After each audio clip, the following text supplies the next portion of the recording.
Le voy a dar la bienvenida al diputado nacional Itay Hackman, diputado por Unión por la Patria. Bienvenido a Radiográfica. Úrsula Asta, Leonardo Martín, ¿Qué, Paulo Pereira aquí.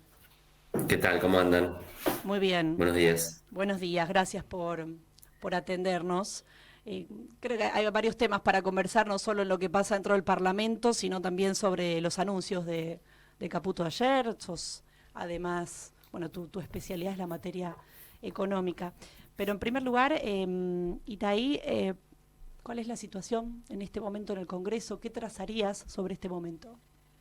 Mirá, es muy confuso porque la verdad es que el nivel de desprolijidad, de improvisación que hay por parte del oficialismo es muy grande y vamos día a día casi. En teoría, los trascendidos, y lamentablemente nos tenemos que manejar con trascendidos, el martes habría una sesión, pero no está convocada formalmente esta sesión.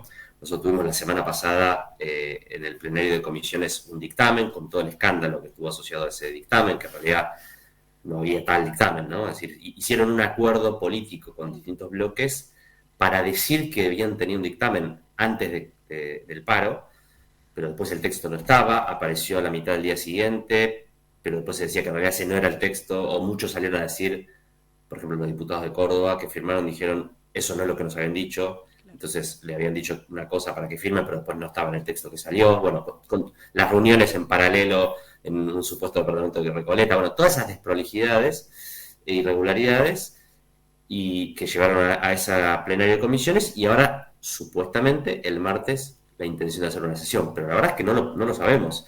Yo interpreto que los anuncios de Caputo de ayer e imagino que el gobierno los asume como una suerte de gesto para que pueda haber consenso para aprobar el resto de la ley.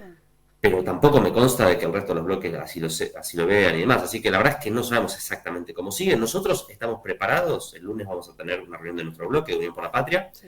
Estamos preparados para ir a una sesión el martes con el planteo del rechazo general, aún con lo que anunció el ministro Caputo, que es que retira toda la parte fiscal, pero aún con eso de rechazo general, porque lo más importante del proyecto de ley, que tiene que ver con las facultades que se le delegan al Poder Ejecutivo, y también con otros temas, como las Claro. privatizaciones, como la liquidación del Fondo de Garantía de Sustentabilidad del ANSES, como la libertad para iniciar un nuevo ciclo de endeudamiento o hacer estafas con la deuda externa, bueno, todo eso no se toca. Entonces, obviamente, nuestra posición de rechazo no se modifica, aunque obviamente vemos como una derrota política del gobierno que hayan tenido que retirar una parte significativa de su proyecto. En algún momento parecían darle los votos con bueno, los acuerdos que iban teniendo con distintos bloques. Evidentemente, sobre el final, o por lo menos en los últimos días, lo que parecía era que esos votos no alcanzaban, por eso algunos planteos o algunas caracterizaciones del mismo Milei, y ahora, bueno, esta parte que define el Ministerio de Economía quitar, no sé si me está escuchando Itaí, si está ahí, muy bien. Porque yo dejé de verlo ahora. Perdón, Ahí está, ahí está. ahí tiene el problema. Es así, es Bien. decir, Pero te estaba escuchando perfecto, sí. no le estaban dando los votos, es una derrota lo que valoran porque los votos no estaban dando, y a partir de ahora entonces, ¿qué momento se abre?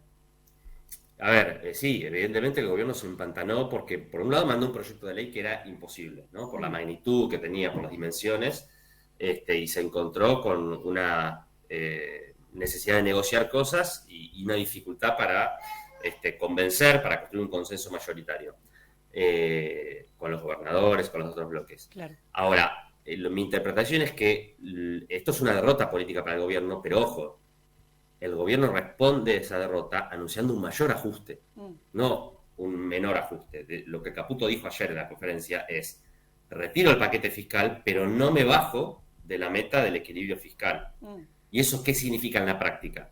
Significa que, por lo tanto, voy a lo que amenazaron antes, es decir, van a compensar o pretender compensar lo que no pudieron por ley con recortes de otras cosas. ¿Qué puede ser eso? Puede ser que aceleren, por ejemplo, la quita de subsidios, y entonces el aumento de las tarifas sea todavía más grande del que se esperaba. mm. Puede ser que en la vía práctica quieran hacer un mayor ajuste a los jubilados, por ejemplo, quitando cualquier tipo de bonos, como el que incluso el propio gobierno anunció para estos meses. Claro. Puede Los ser programas que sociales, pienso. ¿Cómo? Programas sociales. Obra pública. Puede ser la política social, totalmente, exactamente. Y también, obviamente, las transferencias a las provincias, ¿no? Claro. Las transferencias a las provincias. Así que es una derrota política del gobierno a la cual el gobierno va a responder con un intento de un mayor ajuste fiscal, ¿no? Y bueno, por lo tanto, creo que la situación de la calle va a seguir siendo un escenario fundamental, porque más ajuste fiscal significa más conflictividad, significa un golpe más fuerte todavía para la gente, ¿no? Decías Así que me parece que ese es el escenario al que vamos. Que el lunes hay una reunión del bloque. Ha habido, más allá de los acuerdos con otros bloques, los últimos días conocimos, por ejemplo, la situación en Tucumán, diputados de Unión por la Patria que han decidido no solo firmar el dictamen, sino que están apoyando, bueno, directamente la norma. ¿Cómo se vive eso dentro del Congreso? ¿Qué han conversado? ¿Qué sucede con otros sectores? Diría, en este caso, hablando de Unión por la Patria particularmente. Sí, a ver, nosotros como Unión por la Patria construimos una posición muy clara, muy firme de rechazo al proyecto de ley, de rechazo al DNU y de oposición frontal a la política de Milei. Y esa es la posición ampliamente mayoritaria. Obviamente que nos duele mucho que haya personas que entraron por las listas de Unión por la Patria y por un acuerdo que finalmente a la postre en parte resultaba innecesario, porque buena parte del proyecto finalmente no va a salir porque lo retira el propio gobierno, terminan en una suerte de toma y daca, ¿no? Entran en esta lógica de la negociación de mercado persa, de discutir artículo por artículo, bueno, si me hace esto, entonces te voto. Bueno, que es en la que estaban los otros bloques. Ahora, Claro. que lo haga el PRO, que lo haga el radicalismo, que lo haga Pichetto, bueno, es lógico, ¿no? Digamos, quiero decir. Estamos en diálogo con el diputado nacional Itay Hackman, de Unión por la Patria. A ver si nos retoma. Ha quedado congelada la imagen. Bien, mientras retoma, ahí Angie Moreno está viendo la comunicación. Estamos hablando con él respecto de lo que sucede en el Congreso Nacional. Ahí se ha ido, ¿verdad? Bueno, ahora lo retomamos. Es Itay Hackman, diputado de Unión por la Patria, hablando con él sobre lo que acontece recién, ahí lo retomamos. En el bloque te escuchamos hasta el final, Itay, que decías, quizás era esperado, era esperable de otros bloques. Claro, de Unión por la Patria, no, pero bueno, yo creo que igual la posición del resto del bloque es muy firme, creo que son casos puntuales. Lamentablemente en este caso por una decisión bueno, por lo que dicen los trascendidos y demás, que es una negociación del gobernador de la provincia y de diputados que interpretaban que representan al gobernador, lo cual también es un error, porque los diputados nacionales no responden a los gobernadores, claro, no representan ni siquiera a sus provincias, claro. Ni siquiera a sus provincias. Los diputados nacionales representan al pueblo de la nación, o sea que deberían votar de acuerdo a lo que ellos consideran que es mejor para el pueblo argentino. Independientemente de la negociación puntual que pueda hacer su gobernador. Pero bueno, eso lamentablemente, obviamente, sabemos que después en la práctica no es así, y muchas veces esas negociaciones políticas, con un cálculo muy de corto plazo, además, me parece, Úrsula. Absolutamente. Es decir, acá hay una idea de, bueno, ¿qué ganan con esto? Y además como si, fíjate ahora, Caputo anuncia que va a hacer un ajuste brutal a las provincias. ¿De qué te sirvió lo que negociaste? ¿No? O sea, realmente, pensar que el gobierno nacional no te va a afectar la política económica del gobierno nacional y todas las implicancias de esta ley, porque negociaste un artículo en particular para tu provincia o negociaste una transferencia para tu provincia, me parece que es una mala caracterización de la realidad. Si este proyecto económico, si este proyecto de país avanza y destruye todo el tejido industrial de la Argentina, multiplica la desocupación, entrega los recursos naturales, no es que tu provincia se va a salvar porque arreglaste una transferencia con el gobierno nacional, ¿no? Me parece que es un mal cálculo. Leo. Itay, Leonardo Martín te saluda. Te consulto por el... ¿Hubo impacto? ¿Sentís que hubo impacto en el Congreso, en la discusión de la movilización del miércoles pasado, que fue muy masiva justamente allá a la puerta del Congreso?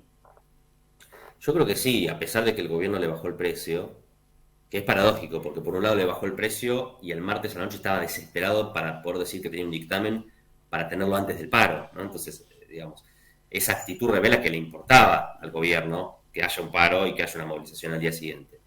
Yo creo que sí, y sobre todo a mí me llamó mucho la atención, bueno, ustedes supongo que lo estuvieron cubriendo con cierto detalle, lo que pasó en el resto del país, porque que en la Ciudad de Buenos Aires haya una movilización grande es algo que uno podía dar por descontado, digamos, ¿no? Pero la verdad que se vio en muchas ciudades del país muchísima gente, o sea, fue muy federal. A mí me llegaban imágenes, hablaba con compañeros que me decían no puedo creer la cantidad de gente que hay en la calle, y eso tiene un impacto particular en el Congreso, porque en última instancia los diputados y las diputadas son de sus provincias, vuelven a sus provincias, tienen que dar cuenta de sus provincias, sienten la presión, en el buen sentido de la palabra, ¿no? La presión social, y más de uno iba a dudar en levantar la mano con esa presión social, obviamente. Entonces, sí, el paro fue muy importante, fue muy importante, y además que mostró un músculo del movimiento popular en la Argentina, obviamente liderado, en este caso, por la CGT, el movimiento obrero, pero fue una movilización que trascendió, creo yo, al sindicalismo. Yo creo que cualquier persona que se siente hoy agredida por la política económica de Milei encontró en esa movilización su lugar para expresarse, ¿no? Independientemente de que sea parte o no del sindicalismo o del movimiento obrero. Y Taí, Y ¿cómo bueno, estás? eso obviamente fue fundamental, sí. ¿Cómo estás? Te habla Pablo Pereira. Te hago una consulta. Vos decís una palabra, ¿no? Que es todo muy confuso. Yo me quedo acá pensando, todos nosotros que estamos acompañando, pero que no entendemos la dinámica, los trámites, la burocracia de la aprobación de un proyecto de este tamaño, ¿no? Un mega proyecto de 351 páginas, 664 artículos. Me quedo preguntando si por detrás de esa confusión no es realmente una estrategia para aprobar lo que este gobierno de ultraderecha realmente quiere aprobar, como las privatizaciones o todo lo demás. Me quedo preguntando si esa confusión no es una distracción. Quería escuchar a vos como diputado qué se siente ahí adentro, ¿no? Nosotros, vuelvo a decir, nosotros estamos afuera, a veces no entendemos los trámites burocráticos, el paso normal de una ley, de la aprobación de un proyecto. Entonces me quedo intentando entender esa confusión que vos comentabas. Tenemos adentro la misma duda. ¿Cuánto de esto es improvisación y cuánto es una estrategia deliberada, ¿no? Efectivamente. Ahora, y por ahí hay un poco de las dos cosas. Lo que seguro es que, digamos, si vos mandás un proyecto de ley de esa naturaleza, que es imposible tratar en el poco tiempo, era muy difícil, era inviable que el trámite parlamentario lo permita. Así que puede ser que haya habido una intención deliberada. Mi duda es si la intención deliberada es que en la confusión, bueno, salgan algunas cosas, o simplemente que la estrategia es chocar con el Congreso para que después Milei salga a decir, bueno, la casta política. Recordemos que este es un copresidente que asumió, hablándole de espaldas al Congreso, de alguna manera insultando al Congreso todo el tiempo. Entonces, no me sorprendería que mañana Milei diga, bueno, el Congreso no me deja hacer las reformas que quiero hacer y por lo tanto eso lo use como una justificación para avanzar por la vía de un decreto o simplemente anunciando un programa económico en los próximos meses de otra naturaleza, amparándose en esta idea de que con el Congreso no se puede, ¿no? Así que me parece que ahí puede haber una lógica política, sí, sin duda. Decíamos antes que probablemente lo que se valoraba era que el poroteo no daba. ¿Qué crees hacia adelante? ¿Crees que esto la Cámara de Diputados y Diputadas lo va a aprobar? Bueno, dependemos sobre todo del resto de los bloques, ¿no? Nosotros ya tenemos una posición clara de rechazo, que no cambia con este retiro del paquete fiscal. Y los otros bloques hay que ver si, así como queda el proyecto, les alcanza para votarlo, o si requieren también discutir sobre todo la cuestión de la delegación de facultades, ¿no?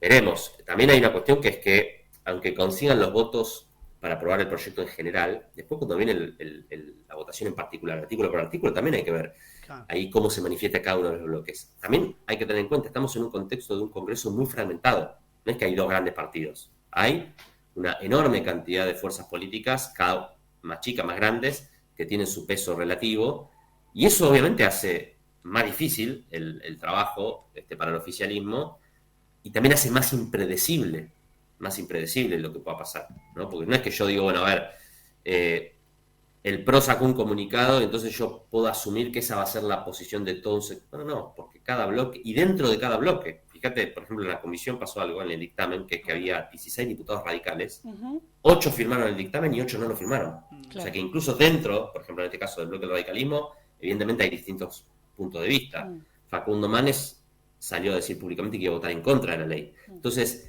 es difícil de predecir, justamente por esta situación de fragmentación que hay, qué es lo que va a ocurrir. Bueno, nosotros vamos a tratar de que la ley no salga, así como vamos a exigir que se trate el DNU para poder rechazarlo. Y bueno, obviamente que todo lo que suceda alrededor digamos, de la discusión parlamentaria en la calle y demás va a ayudar a que eso sea así. Y igualmente hay que ver esto como una batalla dentro de muchas, ¿no? Tampoco es que... A ver, ¿cómo sería? Claro, si esto es una batalla larga. Te referís nosotros no es que al gobierno, digamos, a quienes Exacto. no- está bien. Ahí tenemos de nuevo una pérdida de conexión. Mientras retomamos con Itaí Hackman, que estamos hablando con él. Él es diputado nacional de Unión por la Patria, bueno, habitando el Congreso en estas sesiones extraordinarias que hay todo enero y hasta mitad de febrero sobre ley ómnibus. Ahí hablaba de DNU, ahora Leo le quería retomar una pregunta respecto del DNU que ha ingresado por la otra Cámara, que ha ingresado en este caso por el Senado, que pasaría por ahí primero para luego ir a la Cámara de Diputados. Quería preguntarle a Itaí, y ahora si reconectamos, también vamos por eso, sobre bueno, lo que se ha hecho público respecto no solo de la redacción del dictamen eventualmente en el departamento de Recoleta, como decía Paula hace un rato, sino también sobre lo del Hotel Savoy. Itaí, ¿ahí me escuchás? Sí, ahora sí. Por lo menos en los trascendidos, Coalición Cívica dijo, bueno, vamos a presentar una denuncia respecto de lo que se conoció sobre la redacción del dictamen. Previamente se habían conocido las reuniones en el Hotel Savoy, mucho se habló en términos comparativos de lo que fue la ley Banelco. ¿Qué pasa con eso? ¿Hay elementos para tomar cartas en el asunto? ¿Lo están valorando? Sí, sí, es muy irregular todo. Primero que estamos hablando de un personaje como Sturzenegger, que es el autor supuestamente de todos estos proyectos de ley, pero que no queda claro qué rol tiene en el gobierno. Tampoco es claro cómo se redactó este proyecto de ley, lo mismo que el DNU. A uno le da la sensación cuando venían los funcionarios a defenderlo que no tenían muy en claro la letra chica del proyecto, con lo cual ellos no lo elaboraron. Se dice que hay estudios jurídicos que responden a distintos grupos económicos que participaron de la elaboración del proyecto. Entonces, todo ese proceso es muy regular y, por supuesto, da para que haya una investigación judicial para ver si se cometieron delitos, porque no es solamente un problema de, digamos, mala praxis política o de desprolijidad. Si un grupo económico, a través de un estudio de abogado, participa de la redacción de una ley y de la definición de una ley, bueno, está asumiendo funciones que no tiene, además que claramente está haciendo un tráfico de influencias, y los funcionarios del Poder Ejecutivo y los diputados que aceptan eso están incurriendo claramente en un incumplimiento de sus deberes. ¿Pero Así hay que, denuncias formales sobre el tema? yo escuché lo mismo que vos, de la coalición cívica. Creo que nuestro bloque también va a hacer algún tipo de acción legal, pero no tengo el detalle. Bien. Pero sí que estoy seguro que da para eso, porque, y aparte, cuando vos tenés el antecedente que el propio presidente de la Nación dijo que quienes querían modificar la ley estaban buscando coimas. Entonces, el propio presidente da el indicio de que si entonces después modifica la ley para aprobarla, hay coimas o algún tipo de tráfico de favores en el medio. Sí, bueno, yo lo interpreto, cuando Milei habla de las coimas, lo interpreto de otra manera, pero digo, quizá les dijo, muchachos, pero digo, yendo por otro lado, ¿qué pasa con el DNU? ¿Qué pasa? ¿Qué falta para que se trate ahora, en el Congreso este DNU 70/2023? La comisión bicameral no está constituida por decisión de las presidencias de las cámaras, es decir, de Menem y Villarruel. O sea, ellos están buscando dilatar el tratamiento del DNU, pero el bloque de Unión por la Patria en el Senado ya convocó para el 1 de febrero una sesión para tratarlo. Y nosotros vamos a hacer lo mismo seguramente en diputados después de que pasemos por este tratamiento de la ley ómnibus, ¿no? Y después del Senado. Ahora, para poder tratarlo en las cámaras necesitamos tener la mitad más uno de los miembros, ¿no? En el caso del Senado son 37 personas, 37 votos, en el caso de la Cámara de Diputados son 129, es decir, que dependemos de los otros bloques, porque nosotros no tenemos mayoría propia en ninguna de las dos cámaras para poder tratarlo, así que vamos a convocar a las sesiones, ya convocó el Senado, y tratar de construir una mayoría para el tratamiento del DNU. Va a depender de los otros bloques si acompañan o no. ¿Y cómo la si ves? no acompañan, de alguna manera están permitiendo que el DNU quede vigente y que no se cumpla el procedimiento legal, ¿no? ¿Y qué intuición tenés? ¿Pensás que van a estar esos votos para acompañar o por lo menos que se pueda sesionar? No lo sé. Mi intuición es que hay un quilombo bárbaro adentro de cada uno de los bloques, que hay distintas posiciones, que están muchos especulando hasta último momento para ver cómo se posicionan, si más cerca del gobierno, si más cerca de la oposición. Entonces, es realmente difícil de predecir. Creo que, insisto, la presión social juega un papel muy importante a través de todas sus formas. Y va a haber muchos diputados que nosotros, por lo menos en el caso del DNU en particular, ni siquiera le estamos planteando a esos bloques que nos acompañen por la discusión del contenido del DNU, sino porque no podemos aceptar que se siente el precedente de que un gobierno por DNU puede cambiar 300 leyes en Argentina. Después, a lo mejor, con alguna del contenido del DNU están de acuerdo incluso ellos. Claro. Pero lo que le estamos diciendo es, aunque estés de acuerdo con una parte del contenido del DNU, no sentemos ese precedente. Incluso pensando en la propia política hacia el futuro, porque las mayorías electorales en Argentina son, en todos lados, son muy circunstanciales. ¿Quién te dice que en 4 años no asume un presidente de un signo político opuesto al de Milei? Y entonces que la política dejó un precedente de que se puede hacer esto, entonces se puede hacer. Claro. Sí, en ese sentido, y también vos hablabas que el Congreso es muy atento a la demanda social, a la calle, a las protestas, a la presión social, ¿no? Hay distintas lecturas sobre cómo vamos a llegar, cómo va a ser ese gobierno. Yo quiero escuchar de vos, y si ustedes hablan ahí, entre ustedes, el diálogo, cómo vamos a estar en Argentina sin hacer, es difícil hacer previsión del futuro, ¿no? Pero nosotros estamos pensando acá, cómo llegamos marzo, abril, el humor social, cómo vamos a estar, cómo el Congreso hace la lectura, incluso para las votaciones, es decir, cómo va a estar el humor social en 3-4 meses, cuando vamos a sentir realmente en el bolsillo el tamaño del ajuste que viene causando este gobierno. Sí, yo coincido con esa caracterización. ¿No? En los próximos meses se va a sentir más fuerte, marzo, abril seguramente sean, el cuadro social se va a agravar mucho, y obviamente eso... mi opinión es que el gobierno no va a tener éxito con su primer paquete de medidas. Éxito me refiero en sus propios términos, no en relación a lo que uno haría, sino digo éxitos en el sentido de bajar la inflación, estabilizar la economía para su proyecto de país. Creo que no va a tener éxito, creo que en marzo va a tener que enfrentarse al dilema de hacer una nueva devaluación. Y ahí mi principal preocupación es que, y ayer Milei dio algún indicio en este sentido, de que quieran avanzar en un programa de estabilización que tenga como eje la dolarización, es decir, que aceleren el anuncio de la dolarización o el intento de la dolarización. Lo que más me preocupa en el terreno social, me preocupa el deterioro que va a haber y cómo acompañamos a la sociedad para tratar de perder lo menos posible en un contexto de este retroceso muy fuerte del poder adquisitivo. En lo político, lo que más me preocupa es que estemos en condiciones de dar el debate sobre la dolarización.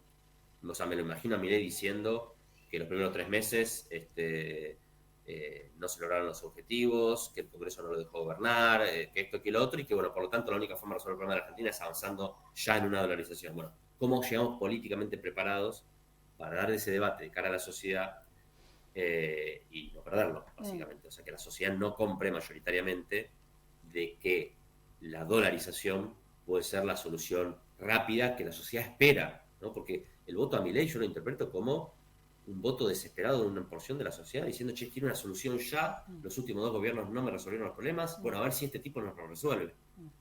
Y como no va a pasar eso, no está pasando eso en estos meses, la dolarización puede ser ese espejito, ¿no? Esos espejitos de colores diciendo, bueno, vamos a probar con esto.